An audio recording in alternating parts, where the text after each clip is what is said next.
ఇలా ఒక పక్క ఉత్తర తెలంగాణలో సమ్మక్క సారలమ్మ రెండు కూడా ఒకటే గద్దెల మీదకి వచ్చి పెద్ద జాతర జరుగుతూ ఉంది.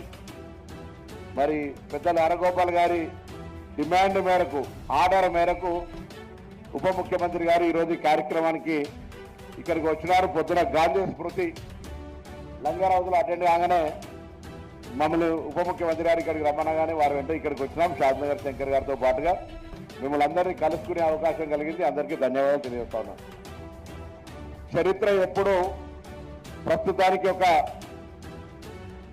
కొలమానం, భవిష్యత్తుకి అదొక మార్గదర్శకత్వం. భవిష్యత్తులో ఎప్పుడు మనం చరిత్ర చూస్తే తప్ప భవిష్యత్తు మనకు కనబడేటువంటి పరిస్థితి కాదు. కాబట్టి 150 సంవత్సరాలు అనేది ఈరోజు ఒక సగటు మనిషి 75 సంవత్సరాలు జీవిస్తే అటువంటి 2 జన్మలకు సరిపడేటువంటి ఒక ఈ స్కూల్కి దాని కింద స్టార్ట్ అయినప్పుడు అనేక మంది పెద్దలు, ఆనాటి హైదరాబాద్ తొలి ముఖ్యమంత్రి గారు, దాని తర్వాత ఒక పెద్ద గొప్ప అడ్మినిస్ట్రేటర్గా ఉన్న చెన్నారెడ్డి గారు, సత్యనారాయణ రెడ్డి గారు, రాఘవాచారి గారు, హరగోపాల్ గారు అనేక మంది పాఠశాలలో చదువుకున్నారనే మాట చెప్తా ఉన్నారు.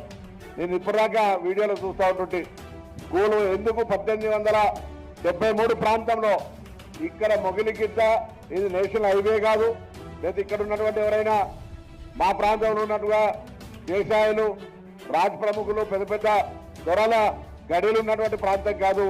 మొగిలిగి గిద్దల ఎందుకు ఇక్కడ ఈ పాఠశాల ఏర్పాటు చేశారనేటువంటి ఈ మొగిలిగిద్ద గ్రామానికి సంబంధించిన ప్రాధాన్యత ఏందనేటువంటి ఒక ఆలోచన చూస్తే చంద్రారెడ్డి గారు చెప్పారు. తుర్రాజ్ ఖాన్ అప్పుడు పెద్ద యుద్ధం చేసిండు. దాని తదుపరి ఇక్కడ బ్రిటిష్ వాళ్లకు, దాని తదుపరి మరి నిజాంలకు ఒక స్థావరంగా ఉండే అప్పుడు ఈ పాఠశాల ఏర్పాటు చేశారు. అసలు పాఠశాల హిస్టరీ చెప్పాలి సార్ మీరు. ఎందుకంటే 150 ఏళ్ల కింద విద్యా సంవత్సరం వచ్చింది, విద్యాలయం వచ్చింది. కాబట్టి ఇలా వీళ్ళందరూ కూడా ఇంత పెద్ద మేధావులు, ఇంత పెద్ద ఒక ఏరియాను చెతకగలిగి విద్యాలయం అవకాశం వచ్చింది. ఇలా ఒక పక్క ఉత్తర తెలంగాణలో సమ్మక్క సారలమ్మ రెండు కూడా ఒకటే గద్దెల మీదకి వచ్చి పెద్ద జాతర జరుగుతూ ఉంది.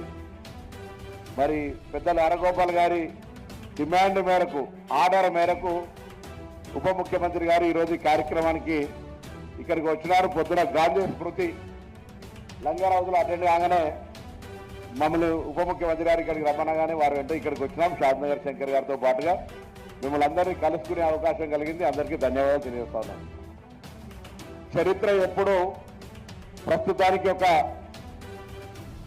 కొలమానం, భవిష్యత్తుకి అదొక మార్గదర్శకత్వం. భవిష్యత్తులో ఎప్పుడు మనం చరిత్ర చూస్తే తప్ప భవిష్యత్తు మనకు కనబడేటువంటి పరిస్థితి కాదు. కాబట్టి 150 సంవత్సరాలు అనేది ఈరోజు ఒక సగటు మనిషి 75 సంవత్సరాలు జీవిస్తే అటువంటి 2 జన్మలకు సరిపడేటువంటి ఒక ఈ స్కూల్